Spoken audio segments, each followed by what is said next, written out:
성도 여러분 안녕하십니까? 저는 이제 금요일마다 그 다니엘이라는 인물에 집중하고 있고, 또 이제 안식일에는 계명을 잘 지키는 방법이라는 주제로 시간을 이어가고 있습니다. 하나님의 계명에 담긴 그 사랑의 의미가 무엇인지, 그리고 계명을 지킨다는 것은 무엇인지, 그리고 계명을 어떻게 지키고 살아가야 되는 것인지에 대해서 그 주제에 대한 어떤 연구이기도 하지만 저의 간증이기도 합니다. 여러분들, 우리가 남은 자손으로 살아가는 데 있어서 이것이 가장 우선시돼야 하며 가장 중요하다는 사실을 늘 기억해 주시고, 부족한 설교지만 잘 들어주시면 좋겠습니다. 지난 시간 우리는 말씀을 통해서 우리가 사랑을 받아야 사랑을 할 줄 알게 되는 존재들이라는 것을 우리가 한번 살펴보았습니다. 그렇죠? 내가 사랑해서 안식일을 지킨다. 내가 사랑해서 하나님을 사랑한다. 내가 사랑해서 저 사람을 사랑한다. 내가 저 사람을 사랑해서 결혼한다. 라고 이야기할 때의 그 전제 조건은 내가 어떤 다른 사람으로부터 혹은 하나님으로부터 사랑을 받았기 때문에, 나에게서 나오는 사랑은 죄에서 나오는 사랑이기 때문에, 그것은 잘못된 사랑이기 때문에, 누군가로부터 바른 사랑을 내가 받았기 때문에 사랑할 줄 알게 된 존재들이라는 것을 우리가 함께 살펴보았습니다. 요한일서 3장 16절에서 그가 우리를 위하여, 예수님께서 우리를 위하여 목숨을 버리셨으니 우리가 이로써 사랑을 알게 되었습니다. 그렇죠? 우리가 하나님을 통해서 그분의 사랑을 알게 되는 일을 끊임없이 해야 된다고 했습니다. 끊임없이. 여러분, 설거지 하실 때 무엇을 쓰십니까? 거품이 잘 나는 세제를 쓰십니다. 그죠?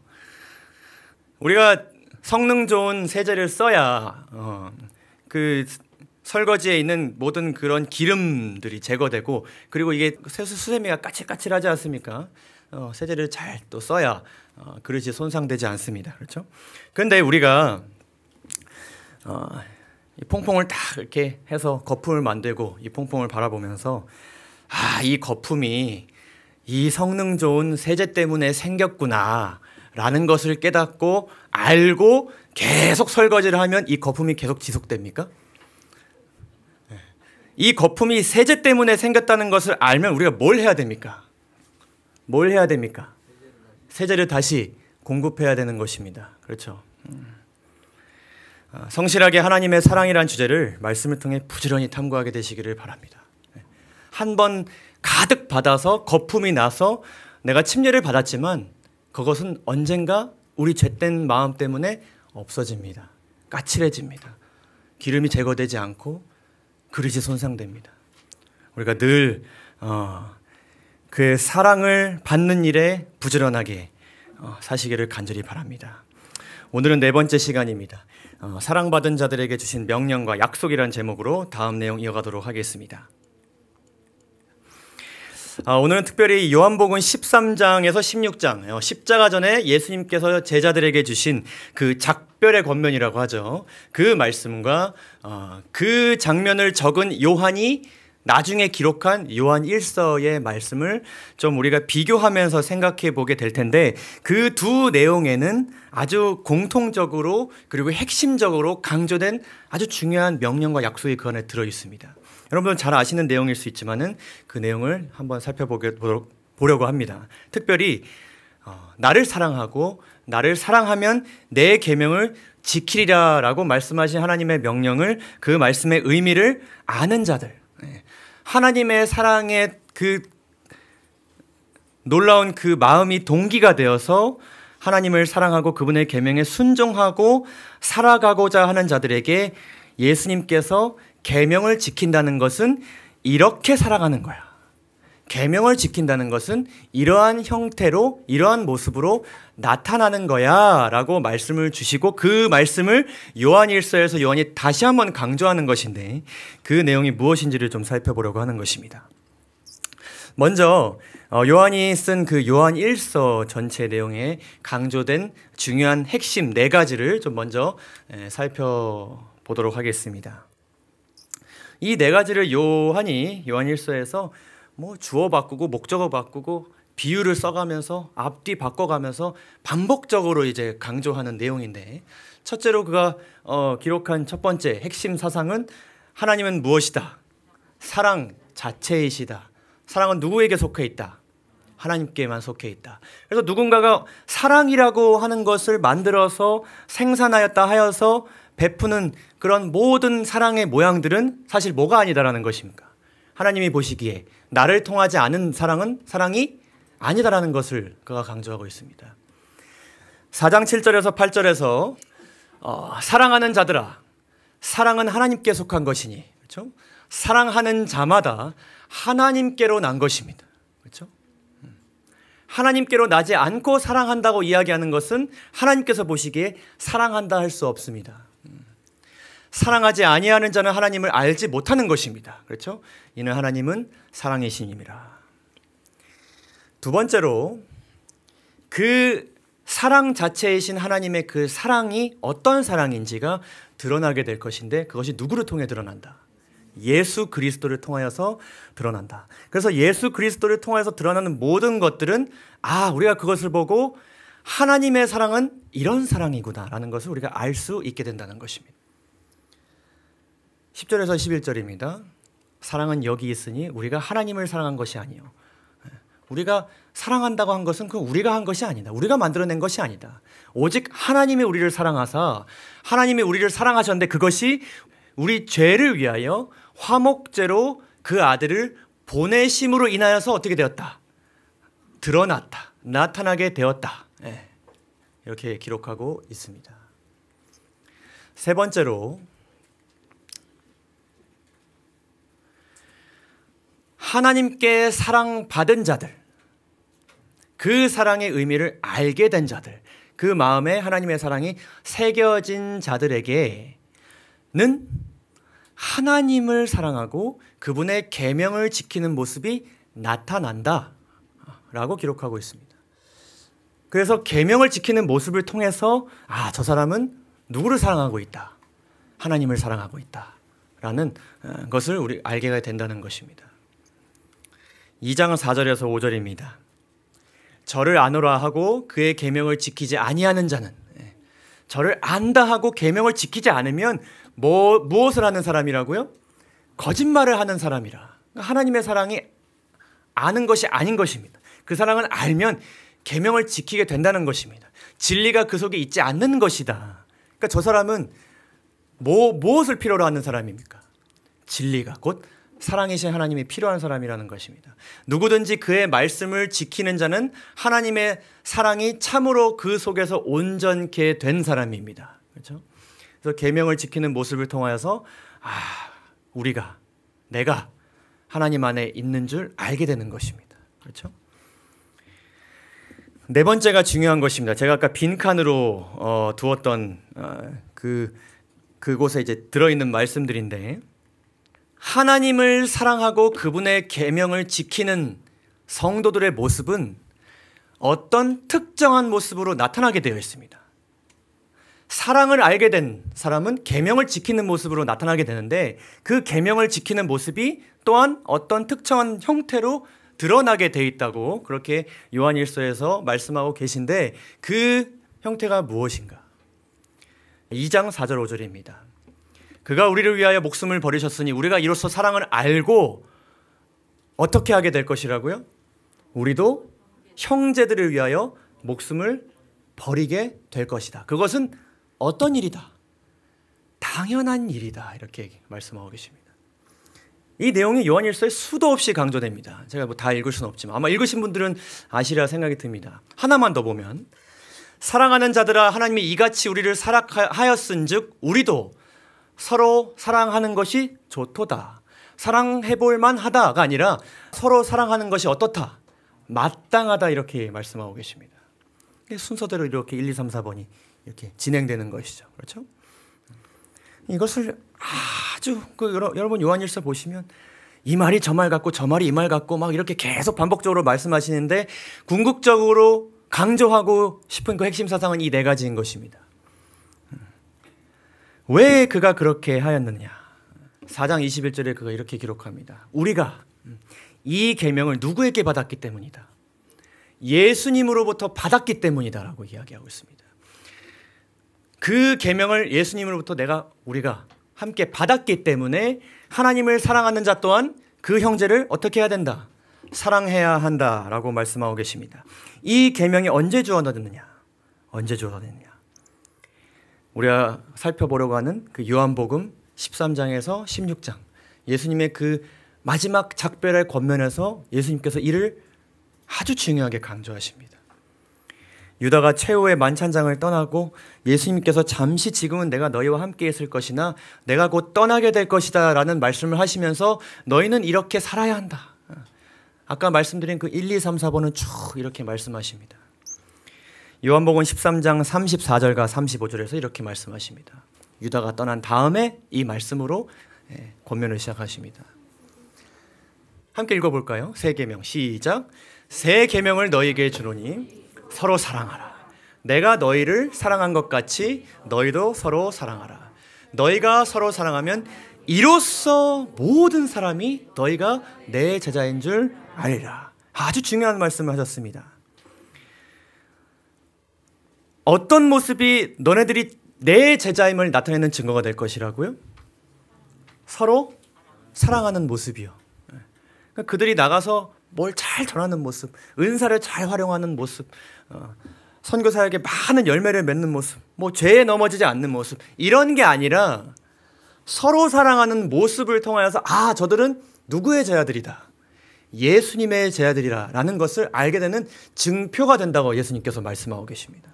이 모습이 그 제자들과 그 믿는 백성들의 모습에서 보여지지 않으면 사람들이 그들을 통하여서 예수님의 제자임을 알지 못하게 될 것이라는 그런 반증의 말씀을 하시고 계십니다. 영감의 글을 보게 되면 이렇게 기록하고 있습니다. 그 제자들은 그리스도께서 그들을 사랑하신 것처럼 서로 사랑해야 했다. 이것들이 그 안에 그 마음 가운데 영광의 소망이신 그리스도께서 꼴지어졌다는 뭐였다? 신임장이었다. 딱 이름표가 되는 것입니다. 그래서 그들이 만약에 참된 제자됨을 나타내어서 예수님으로부터 어떤 그 제자됨의 신임장을 받았다면 그 내용에는 위 사람은 많은 사람에게 복음을 전하였기 때문에, 계명을 잘 지켰기 때문에, 이런 것이 아니라 예수님께로부터 받은 사랑을 믿음을 가진 형제와 나누는 일에 최선을 다했기 때문에 이 증서를 준다. 이렇게 기록된다는 것입니다. 예수님께서 이 말씀을 시작으로 하여서 여러 말씀을 하십니다. 유명한 말씀 너무나도 많죠. 너희는 마음에 근심하지 말라. 내가 처소를 예비하러 간다. 성령을 주시겠다. 여러 가지 말씀을 하시는데 그 약속의 말씀을 주시면서 아버지와 이 말씀을 전하는 예수님과의 그 사랑으로 연결됨을 강조하시면서 포도나무 비유를 말씀하시고 그 연결됨을 다시 강조하시면서 그리고 나서 이 계명을 다시 한번 말씀하십니다. 아버지께서 나를 사랑하신 것처럼 나도 너희를 사랑하였다. 나의 사랑 안에 거하라. 그 연결됨에 너희가 거하라. 내가 아버지의 계명을 지켜 그의 사랑을 거한 것 같이, 아까 우리가 살펴본 1, 2, 3번 있지 않습니까? 내가 그렇게 살았으니 너희도 그렇게 살아라. 계명을 지켜서 그 사랑 안에 거하라.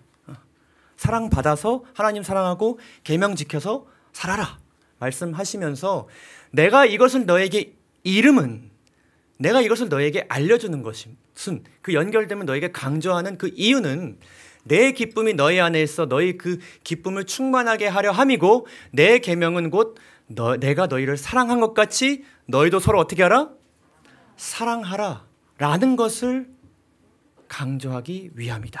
이렇게 말씀을 하고 계십니다. 그래서 이 13장과 16장의 말씀에서 그 예수님의 마지막 작별의 권면에서 제자들에게 주신 그 명령의 핵심은 무엇입니까? 제자들아, 서로 어떻게 해라? 사랑하며 살아라. 내가 준 사랑으로 서로 사랑하면서 살아라. 그래서 그 안에 담겨진 모든 용기의 말씀과 약속들은 이렇게 행하고 살아가는 데 필요한 약속과 그리고 말씀드림을 우리가 알게 되는 것입니다. 이것을 17절에서 또 강조하십니다. 내가 이것을 너에게 명함은 너희로 서로 사랑하게 하려 함이로다. 근데 왜 예수님께서 뭐 이타적인 마음을 가지고 이렇게 이웃을 사랑하라 이런 말씀 많이 하시지 않았습니까? 뭐 불특정 다수를 사랑하라, 인류를 사랑하라, 뭐 이렇게 말씀을 하실 수도 있었습니다. 원리는 똑같으니까요, 그렇죠? 근데 예수님께서 왜 이때에 서로 사랑함, 그 명확한 대상을 정해주시면서까지 이렇게 서로 사랑함을 강조하셨을까를 아는 것이 중요합니다. 여러분은 예수님께서 서로 사랑하라고 말씀하신 그 내용은 알고 계시잖아요, 그렇죠?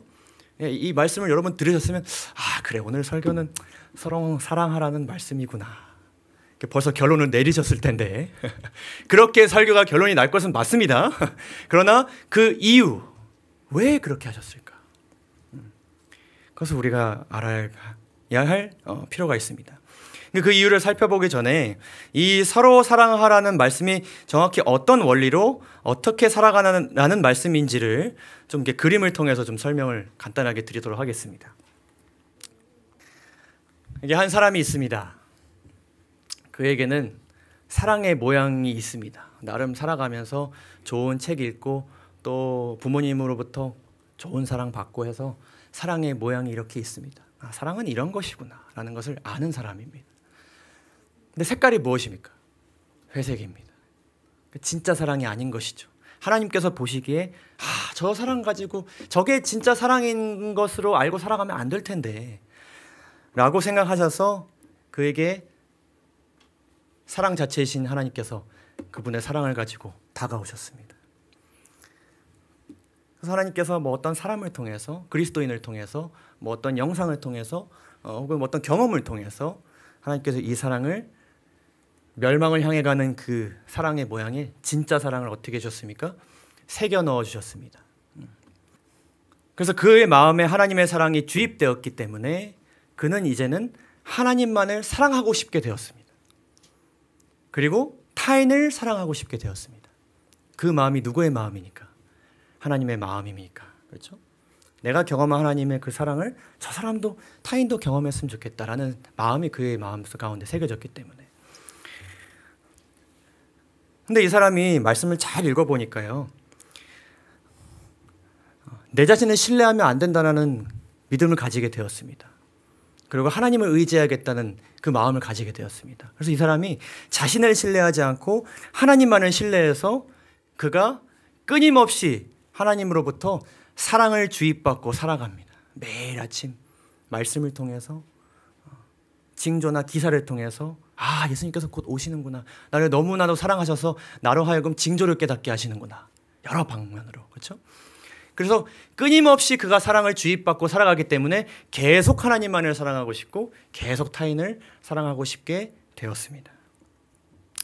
하나님만을 사랑하게 되었기 때문에 하나님이 아닌 다른 대상을 사랑하고 싶지 않게 되었고, 하나님과 한 주일에 하루 그분과만 데이트하는 시간을 가지게 되었고 그날을 기다리게 되었습니다. 이웃을 사랑하고 싶게 되어서 그 마음 가운데 끊임없이 이웃을 사랑해서 사실은 저지르지 않게 되었고, 남을 정죄하지 않게 되었고, 도둑질을 하지 않으며 이웃에 대해서 참소하지 않게 되었습니다. 자, 이렇게 살아가는 사람 곁에 또 한 사람이 있습니다. 그는 어떤 사랑을 가지고 있습니까? 왼쪽에 있는 사람이 하나님을 만나기 전에 가지고 있던 사랑을 가지고 살아가는 사람입니다. 자, 이 사람이 무신론자일 수도 있습니까? 있습니다. 그렇죠? 그럼 왼쪽에 있는 사람과 오른쪽에 있는 사람이 누가 더 진짜의 사랑인지를 나눌 수 있습니까? 있습니다. 그렇죠? 때로는 왼쪽에 있는 사람이 가지고 있는 그 사랑이 더 좋은 사랑같이 보여줄 수도 있고, 그렇죠? 오른쪽에 사는 그 사람이 가지고 있는 그 사랑이 더 진짜같이 보여줄 수도 있습니다. 그래서 두 가지입니다. 왼쪽에 있는 사람을 통해서 오른쪽에 있는 사람의 마음 가운데 하나님의 사랑이 전달되든지, 아니면 오른쪽에 있는 사람 때문에 왼쪽에 있는 사람이 그 사랑이 오른쪽 사람이 가지고 있는 사랑으로 변질되고 그 예전에 가지고 있었던 그 이상한 사랑의 모양으로 되돌아갈 수도 있습니까? 있습니다. 그렇죠? 근데 여러분, 오른쪽에 있는 사람이 나일 수도 있습니까? 나일 수도 있습니다. 오른쪽에 있는 사람이 내 가족일 수도 있습니까? 함께 교회를 다니는 성도일 수도 있습니까? 있습니다. 내가 만약에 오른쪽에 있는 사람이라면 이 사람은 누구로부터밖에 하나님의 사랑을 느낄 수 없냐면요, 왼쪽에 있는 사람이 주는 사랑으로밖에 사랑을 느낄 수가 없습니다. 그렇죠? 그러면 오른쪽에 있는 사람은 어떤 교회밖에 못 가냐면요, 하나님께로 사랑받아서 사랑을 주는 사람이 있는 교회밖에 못 갑니다. 그렇죠? 그것을 잘 전달하는 목사님이 있는 교회, 잘 전달하는 형제가 있는 교회, 잘 전달하는 사람과만 살 수가 있습니다. 그렇죠? 자, 이렇게 살아가는 사람을 성경에서 뭐라 그런지 아십니까?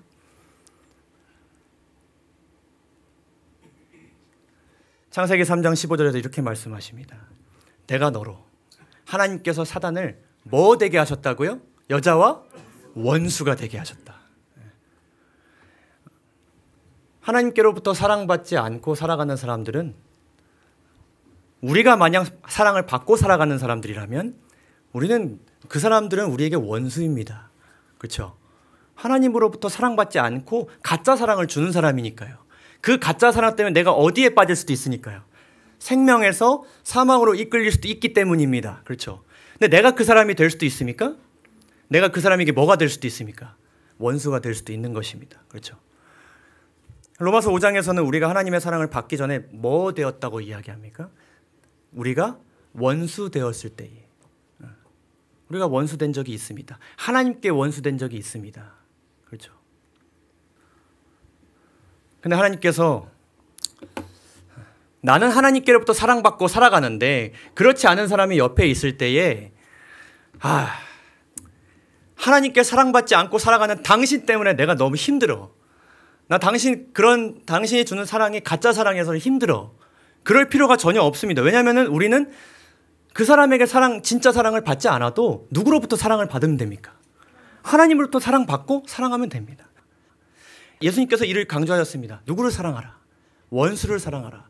나에게 진짜 사랑을 주지 않는 그 원수를 정죄하지 말라고 예수님께서 아예 원천 봉쇄를 하셨습니다. 상관없다. 그 사람이 너에게 진짜 사랑 주지 않아도 괜찮아. 누구로부터 받으면 돼. 나로부터 받으면 돼. 그렇게 살아가면 돼. 이렇게 말씀하셨기 때문에. 그래서 우리는 하나님께로부터 사랑받아서 타인을 사랑하고 살아가야 됩니다. 그것이 우리 하나님께서 우리에게 주신, 사랑을 주신 목적이자 계명을 지키는 자들에게 주신 사명입니다. 그런데 예수님께서 강조하신 것은, 이왕이면 믿음의 형제들끼리는 이렇게 일방적으로 힘들게 사랑하지 말고 어떻게 하라? 서로 사랑하라. 서로 사랑받아서 사랑 주는 사람들. 밖에서는 그렇게 못하지만 교회 안에서는, 믿음의 가정 안에서는, 믿음의 형제 그 관계 속에서는 그렇게 살아가야 한다라고 강조하는 것입니다. 그래서 이 원수를 사랑하는 말씀은 우리 이렇게 돈 떼어먹고 도망간 사람을 사랑하라, 자녀를 해한 사람을 사랑하라, 이런 좁은 의미가 아닙니다. 이 원수를 사랑하라는 말씀, 그리고 서로 사랑하는 말씀, 이 말씀 가운데서 강조되는 중요한 기별은 무엇인가 하면은, 서로가 서로에게 무엇이 되지 말아라. 원수가 되지 말라는 말씀입니다. 너희들끼리는 서로가 서로에게 원수 되지 말아라. 다르게 얘기하면 서로가 서로에게 예수님으로부터 사랑받은 자가 되라, 이런 명령입니다. 로마서 12장이나 이런 말씀들을 보면 이렇게 우리가 사랑하게 되어서 봉사하게 되는 다양한 어떤 모습들이 있습니다. 근데 중요한 것은 그런 것들을 행함으로 인하여서 사랑을 이렇게 보여주어라, 이게 아니라 서로가 서로에게 예수님으로부터 사랑받은 자들로서 교제를 나누라, 이것이 중요하게 강조되는 것입니다. 자, 이렇게 예수님께서 서로 사랑함을 제자들에게 반드시 이렇게 사랑함을 그렇게 강조하신 이유를 좀 살펴보도록 하겠습니다. 첫째는 이 제자들이 하도 싸워서 그랬다. 너무 싸워서. 우리 아까 그 예수님께서 처음 그 서로 사랑하라는 말씀을 주셨을 때 어떤 계명을 주신다 그러셨습니까? 세 계명을 주신다 그러지 않았습니까? 근데 시대소망에서 이 세 계명을 주노니라는 그 표현 방식의 그 의미를 이렇게 기록하고 있습니다. 아주 재미있는 표현입니다. 그리스도께서 그들을 사랑하신 것처럼 그들이 서로 사랑하지 않았기 때문에 이 계명이 제자들에게 어떤 것이었다? 새로운 것이었다. 사실은 새로운 게 아니었습니다. 이제 이 제자들이 너무 싸우고 너무 다투니까 그래, 내가 처음 주는 건 아니지만 새로 듣는 것 같지? 내가 지난번에 얘기한 거 기억 전혀 안 나지? 그래, 내가 너희들에게 새 계명을 준다. 그러니 내가 사랑한 것처럼 너희도 서로 사랑하라. 정말 시간 나면 논쟁하고 다투었습니다. 그렇죠? 예수님께서 그 제자를 삼아 침례를 주라는 그 명령을 하시기 전에 어떻게든 이 제자들을 좀 이렇게 화해시켜 놓고 좀 화목시켜 놓고 이 명령을 주셨어야 되지 않나 생각해 볼 수 있습니다. 또 다른 이유는 교회가 그 역할을 해야 되기 때문이다라고도 또 생각해 볼 수 있습니다. 사회적으로 소외된 사람들을 위해서 우리가 그 사랑의 연합된 모습으로 다가가야 한다. 그렇죠?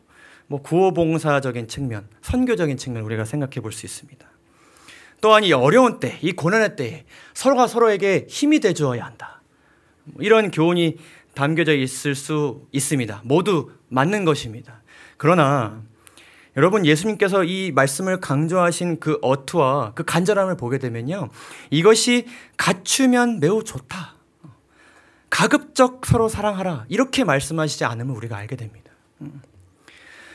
예수님께서 이것을 강조하신 정말 중요한 이유는 예수님의 사랑이 동기가 된 그 형제의 사랑이 우리를 사망에서 생명으로 옮기기 때문입니다. 여러분, 이것은 죽느냐 사느냐의 문제입니다. 우리가 함께 멸망에 있느냐 아니면 함께 생명으로 옮겨지느냐에 대한 문제입니다. 너희들 그렇게 살면 서로 힘들어져가 아니라 너희들 그렇게 살면 계속 어디 안에 있게 될 것이다. 사망 안에 있게 될 것이다. 그러니 제발 어떻게 하라. 내가 보여준 사랑으로 제발 서로 사랑하라. 요한일서 3장 14절에 이렇게 말씀하십니다. 보다 우리가 형제 사랑함으로 사망에서 옮겨 생명으로 들어간 줄을 알거냐. 사랑치 아니하는 자는 사망에 거하느니라. 그러니까 제발 사랑하였으면 좋겠다. 우리가 이 말씀을 이렇게 똑 떼서 이해하면 안 되죠. 뭐 형제를 사랑하는 어떤 행위가 그리고 구원으로 이끄는 것은 절대로 아닙니다.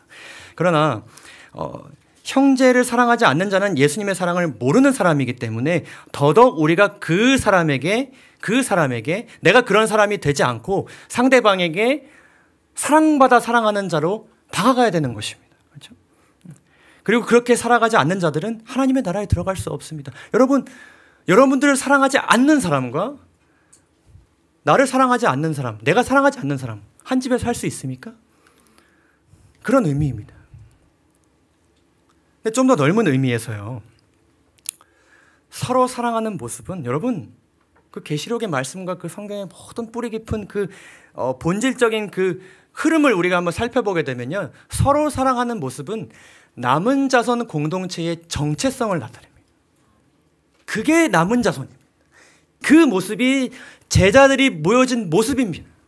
남은 자손들이 모여진 모습입니다. 계명을 지키고 살아가는 자들이, 아, 저들은 누구다? 남은 자손이다. 그 정체성을 나타낸다는 것입니다. 교회 증언 5권에 보게 되면 그 우주적인 배경을 이렇게 설명하고 있습니다. 사단은 저들이, 그 남은 자손들이 자기 자신, 그 사단이 하나님의 은총에서 제외된 것과 마찬가지로 저 남은 자손도 그렇게 되기에 합당하다고 선언한다, 이렇게 기록합니다. 나도 천사였는데 그 교만함을 가졌다고 해서 이렇게 내쳐졌는데 멸망을 받게 되었는데 저 사람들도 남은 자손이라고 하면서 서로 싸우고 다투고 있지 않습니까? 왜 나만 그렇습니까? 저들도 나처럼 뭐 당해야 되지 않습니까? 멸망당해야 되지 않습니까? 이렇게 항의하는 것입니다. 그들이 하나님의 율법을 순종하노라 공언하고 있는 동안 그 율법의 조항들을 지키지 않았는가? 하나님께로부터 사랑받아서 지키지 않고 그냥 스스로의 힘으로 계명들을 지켜오지 않았는가? 그들은 하나님보다 누구를 더 사랑하지 않았는가? 자기 자신을 더 사랑하지 않았는가? 나도 그랬는데 저들도 그러면 멸망당해야 되지 않습니까? 이렇게 이야기하고 있습니다. 여기 이렇게 기록되어 있습니다. 그리스도의 십자가를 통하여 구원받은 개인은 하나님의 사랑으로 구원받음의 기쁨이 다시 인간을 사랑하는 마음으로 격발되어 다른 이들의 마음에 사랑으로 심어진다. 근데 이것이 그 사단이 우주 앞에서 우리를 고발하는 그 현장에서 그 남은 자손이 하나님의 율법을 지킨다는 그 증거로 온 우주 앞에 드러내기를 누가 원하신다? 하나님께서 원하고 계십니다. 그래서 이스라엘이 국가적 공동체 안에서 사랑의 용출이 일어나도록 하셨고, 그 개개인이 아니라 한 나라가 서로 사랑하는 모습을 보여지도록 하나님께서 막 애쓰시고 기적을 베풀어 주시고 성소를 만드시고 그렇게 하신 것이고, 교회 시대에도 주신 그 교회 시대의 교회에 주신 사명, 핵심이 무엇이다? 너희가 서로 사랑하면 이로써 모든 사람이 저것은 하나님의 나라구나. 저것이 천국이구나. 저것이 하나님이 다스리시는 나라구나. 그래서 사단이 그 송사할 때에 예수님께서 저들을 보아라. 나에게로부터 사랑받아서 서로 사랑하기 위해 애쓰는 나를 붙잡는 저들을 보아라. 그 사단이 어떻게 되는 것입니까? 우리를 더 이상 고발하지 못하게 되는 것입니다. 굉장히 큰 의미가 있는 것입니다. 자, 여기까지 우리가 보면요, 좀 부담되지는 않으십니까? 이게 교회에서 이렇게 서로 사랑하고 교제를 나누고 살면은 참 좋은 것인데, 그리고 우리가 아는데 쉽지 않지 않습니까? 그래서 이거 선을 서로 행하면 교회가 좀 더 발전적이고 성장할 수 있는 어떤 좋은 말씀이라고 생각했는데, 이 정도면 나 교회 함부로 못 하겠는데.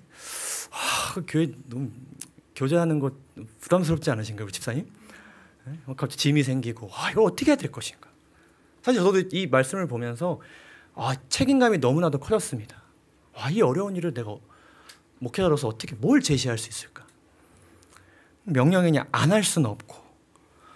그러나 우리가 이 요한복음 그 13장에서부터의 말씀과 요한일서의 말씀을 자세히 보면요, 하나님께서는 정말로 계명을 지키고 싶은 동기를 주시는 분이기도 하지만, 그 계명을 지키는 사람들에게 하나님께서 그들에게 어떠한 능력을 부어주시는지를 우리가 알게 됩니다. 정말 놀라운 약속들이 그 안에 담겨져 있습니다. 짧게 두 가지만 좀 살펴보면요, 그 말씀 속에서는 하나님과 형제 간의 사랑의 연합을 위한 우리의 간구, 그 사랑을 받았는데 뭐부터 어떻게 사랑해야 될지 모르는 그 마음을 가질 때 사랑을 받도록 하시고, 그리고 서로 사랑하는 것, 나 혼자 사랑을 받는 사람이 아니라 서로 내가 저들에게 원수가 되지 않고 나도 그들에게 서로 원수가 되지 않게 살기 위해서 정말 그 간절히 구하는 것, 그것을 우리 예수님께서 도우신다는 약속을 주시고 계십니다. 요한복음 15장 7절에서 너희가 내 안에 거하고 내 말이 너희 안에 거하면 무엇이든지 원하는 대로 구하라. 그리하면 어떻게 될 것이다? 이루리라. 이 말씀을 여러분 우리가 앞뒤 문맥을 비춰볼 때에 그냥 아무거나 내가 원하는 거 그냥 구하면 들어주신다라는 어떤 뜬금없는 어떤 약속이 아닙니다. 아버지와 예수님의 연결됨, 그 연결됨 같이, 사랑으로 연결된 같이 나와 너희도 연결되고, 그리고 너희끼리 그 사랑 안에서 연결되고 싶은 그 마음을 가지고 그것이 이루어지도록 기도할 때에 내가 이루어지도록 도울 것이다 라는 예수님께서 아주 중요한 약속을 주고 계십니다.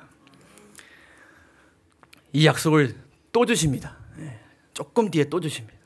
너희가 나를 택한 것이 아니요 내가 너희를 택하여 세웠나니 너희 제자들, 내가 택한 제자들이요 너희로 가서 과실을 맺게 하고 또 과실이 항상 있게 하여서 내 이름으로 그 서로 사랑하는 과정 가운데 아버지께 무엇을 구하든지 다 어떻게 되는 것이다. 다 받게 하려 함이니라. 약속을 주고 계십니다. 우리의 중보자로서, 그렇죠? 우리에게 어떤 분이 계시는 것이다. 이러한 누가 계시는 것이다. 대제사장에 계시는 것이다. 그 히브리서의 약속처럼 예수님께서 하늘에서 지금은 너희와 함께 곁에 있지는 않지만 그렇게 살아가고자 애쓰고 그것이 이루어지기를 갈망하는 마음을 간구할 때에 내가 그것을 이루어주겠다고 그렇게 약속하셨습니다. 그리고 두 번째, 지금 우리가 살펴본 그 말씀들 가운데서 제가 강조하지 않은 매우 중요한 약속. 그렇게 살려는 자들에게 무엇을 부어주실 것이다? 성령 하나님을 부어주실 것이다. 요한복음 14장에 이렇게 기록합니다. 보혜사 곧 아버지께서 내 이름으로 보내실 성령, 그가 너에게 모든 것을 가르치시고 내가 너희에게 말한 모든 것을 생각나게 하시리라. 그 말씀하신 모든 것이 무엇입니까? 그 약속, 그리고 계명, 그 사랑, 그 모든 것을 생각나게 하실 것이고, 그 가운데 성령 하나님께서 함께 하시는 가운데 나도 그 안에 거하고 아버지도 거하실 것이라는 놀라운 약속을 우리에게 주시고 계십니다. 이 내용을 아주 종합적으로 잘 요약하여서 요한이 요한일서에 다시 한번 이렇게 기록하고 있습니다. 그의 계명을 지키는 자는 주 안에 거하고 주는 그 안에 거하시나니 우리에게 주신 성령으로 말미암아, 서로 사랑하고자 하는 자들에게 거하시는 성령으로 말미암아 그가 우리 안에 거하시는 줄을 우리가 아느니라. 이 말씀을 다시 한번 말씀합니다. 만약 우리가 서로 사랑하면 그의 성령을 우리에게 주심으로 우리가 그 안에 거하고 그가 우리 안에 거하시는 줄을 아느니라. 이 원리와 과정과 이 약속이 실제적으로 벌어진 일이 한 사건이 있습니다. 그 사건이 무엇인가요? 아, 이게 가능하구나. 저렇게 이루어진다는 것이구나. 라는 것을 우리에게 보여주는 아주 강력한 사건이 신약에 기록되어 있습니다. 예수님께서 승천하신 후에 그들은 사복음서의 예수님을 기억하였습니다. 그는 그 사복음서의 예수님을 기억하였는데 자신들은 그 예수님께서 끊임없이 말씀하셨던 그 계명이 들을 때마다 새 계명이었습니다. 주신 말씀인데 계속 딴 생각하고 다른 마음을 품어서 예수님이 아닌 다른 대상을 사랑함으로 인하여서 그 모든 계명들이 계속해서 새 계명이었습니다. 너무 후회되었습니다. 그리고 그 십자가의 사랑, 그런 우리를 여전히 제자라 불러주시는 그 예수님의 사랑과 그 용서하심을 그들이 기억하고 마음에 새겼습니다. 그들은 정말 많이 싸웠습니다. 그렇죠? 정말 많이 싸웠습니다. 뭐 사명을 가지고 나가기는커녕 그냥 이들끼리 함께 있는 것 자체가 불화였습니다. 개개인이 뭐 제대로 사는 것, 서로 사랑하는 것 너무나도 불가능해 보이는 일이었습니다. 그 응어리 너무나도 깊이 마음 가운데 있었습니다. 자, 우리가 오순절 성령 사건에 대해서 이야기할 때에 저희가 다 같이 한 곳에 모였더니 오순절 성령 사건이 시작되었다고 많이 믿고 계실 수 있습니다. 그러나 여러분, 오순절 성령 사건의 시작은 그들이 한 곳에 모였기 때문에 시작된 것이 아니라 사복음서의 예수님으로부터 시작된 것입니다. 제자들의 삶 가운데 사랑으로 먼저 다가와 주신 예수님으로부터 시작된 것입니다.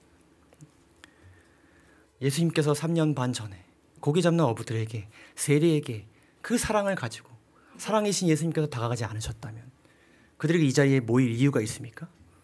모이고 싶은 마음이 생겼을 것입니까? 아니요. 그들은 각자의 삶을 살다가 죽고 멸망할 사람들이었습니다. 사복음서의 예수님께서 그들의 삶 가운데 충만히 역사해 주시고 사랑을 보여주시고 말씀하시고 십자가의 사랑을 보여주셨고 마침내 부활하셨기 때문에 그들이 모인 것입니다. 그렇죠? 그들은 함께 모여서 불신의 말과 행동으로 항상 주님을 슬프시게 한 일에 대해서 뉘우쳤습니다. 그리고 그런 우리들이었지만 그런 우리를 용서해 주신 그 예수님을 생각하면서 위로를 받았습니다. 그리고 그들이 모였습니다. 예수님의 그 사랑, 그 용서하심을 마음에 주입하고 모였습니다. 그리고 기도했습니다. 뭐에 대해서 기도하였는가? 제 아들은 사람들을 만나기에 적합하게 되도록 서로 사랑하는 모습으로 사람들에게 다가가기 위하여서 매일의 교제에서 죄인들을 그리스도께 인도할 수 있는 말을 할 수 있도록 매우 열렬히 기도하였다. 여기서 중요합니다. 뭐와 불화와 최상권을 잡으려는 모든 욕망, 내가 저 제자보다 더 높아지려고 하는 그 욕망을 다 버리고 그들은 그리스도인 교제를 통하여서 모두 어떻게 해졌다? 먼저 친밀해졌다. 그리고 나서 기도했습니다. 그리고 나서 그때 예수님께서는 뭘 하고 계셨습니까? 그리스도께서는 하늘에서 간구하셨다.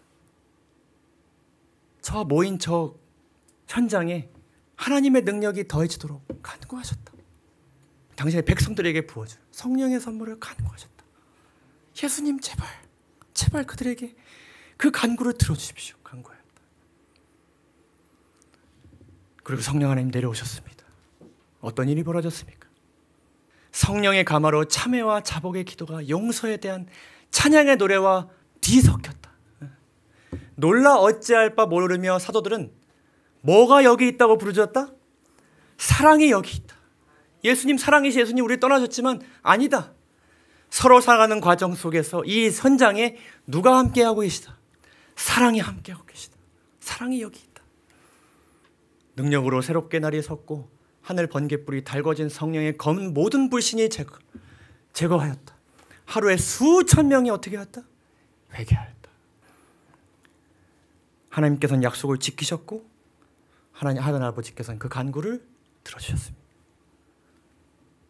영감의 글에 이렇게 기록합니다. 일꾼들이 저희 영혼 속에 내재하시는 그리스도를 모실 때 모든 이기심이 죽고 경쟁의식이 사라지며 으뜸이 되기 위하여 다투지 않고 일치 단결의 정신을 앞세울 때 또한 저들 스스로 성결케 하여 서로 사랑하는 정신을 보게 되고 그것을 느끼게 될 언제? 그때에 하나님의 약속은 초도 틀림없이 성취될 것이고 성령의 은혜의 소나기가 분명히 내리게 될 것이다. 마지막 날 이 일이 우리 가운데 일어날 것임을 여러분 다 믿으십니까? 일어나야 됨을 여러분 믿으십니까? 사랑하는 진리의 불교의 성도 여러분, 저는 이거 가지고 정말 씨름하였습니다. 저는 때론 하나님께로부터가 아니라 타인에게서, 부모님에게서, 다른 그리스도인을 통해 전해오는 그 예수님의 사랑을 받으며 지낸 적이 있습니다. 근데 제가 모태교인을 살아가면서 가장 감사한 것은 무엇이냐면 그 사람들이 제 주변을 떠나지 않고 계속 제 주변에 있었다는 것입니다. 다행이었죠. 그들이 그렇게 살았기 때문에 저는 사랑받고 살아갔습니다.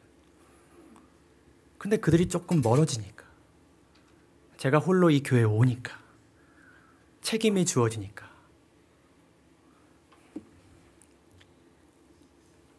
보람은 있었지만 어느 순간 제 마음 가운데 깊은 그 부담감, 짐의 무게, 더 나아가서 그 제가 목회자로서 성도들 앞에 서는 그 제 자신이 너무 초라해 보이고요. 그리고 이런 날에 하나님께서 구원하실까? 그 불안감, 제 마음 가운데 있었습니다. 제가 작년 초에 사실 좀 정신을 차리고 이것을 제가 정말 초점으로 하여서 하나님께로 사랑받지 않으면 내가 공부하지 않겠다. 오늘 내가 그것을 받지 않으면 데이트하지 않겠다. 교회 가지 않겠다. 안식일을 지키지 않겠다. 뉴스 보지 않겠다. 유튜브 보지 않겠다. 결심하고 일을 행하였습니다. 그랬더니요, 조금씩 달라집니다. 징조를 보는 저의 관점, 타인을 보는 관점, 제 마음 가운데 평안이 있고, 때론 제가 넘어질지라도 구원은 잃어버린 바 되지 않았다는 확신이 생겼습니다. 그리고 하나님께서 참 너무하신 것은 좀 단번에 바뀌면 좋은데 조금씩 바뀌어 주십니다. 제가 그것을 느낍니다. 그래서 저는 이제는 그것을 마음에 새기지 않으면 일하기가 두렵습니다. 설교하기가 두렵고요. 사람 만나기가 두렵습니다. 하나님께서 저를 이렇게 만들어 주신 것 같습니다. 우리는 서로 사랑할 수 없습니다. 사랑할 수 없습니다. 그러나 사랑을 주입해 주시는 하나님께서 이루실 것입니다. 여러분 그것을 꼭 믿으시기 바랍니다. 하나님께서 다 하실 것입니다. 사랑 필요하면 넣어주실 것이고 사랑하고 싶으면 함께 하실 것입니다. 능력을 부어주실 것입니다. 하나님의 사랑이란 주제는 우리가 성경 공부 처음 시작할 때 잘 알고 넘어가는 그런 주제가 아닙니다. 우리는 그것을 가지고 사는 사람들입니다. 그것이 아니면 살 수 없는 사람들입니다. 그것을 믿으시고 사시면서 가장 본질적이고 기초적인 것을 여러분 정말 목숨과 같이 여기고 살아가시길 간절히 바랍니다. 제가 앞으로 이 교회에 있으면서 여러분들에게 원수가 되지 않도록 최선을 다하겠습니다. 여러분들도 그래 주십시오. 이 교회가 진리 안에 있다. 설교가 좋다. 성도들이 많다. 선교가 된다. 그래서 진리교회가 아니라 저들의 모습을 보니, 서로 사가는 그 모습을 보니 저들은 천국을 살아가는 백성들이고 예수님의 제자들이구나. 그러한 교회가 될 것이고 그러한 되기를 간절히 소망하면서 오늘 말씀을 마치도록 하겠습니다. 감사합니다.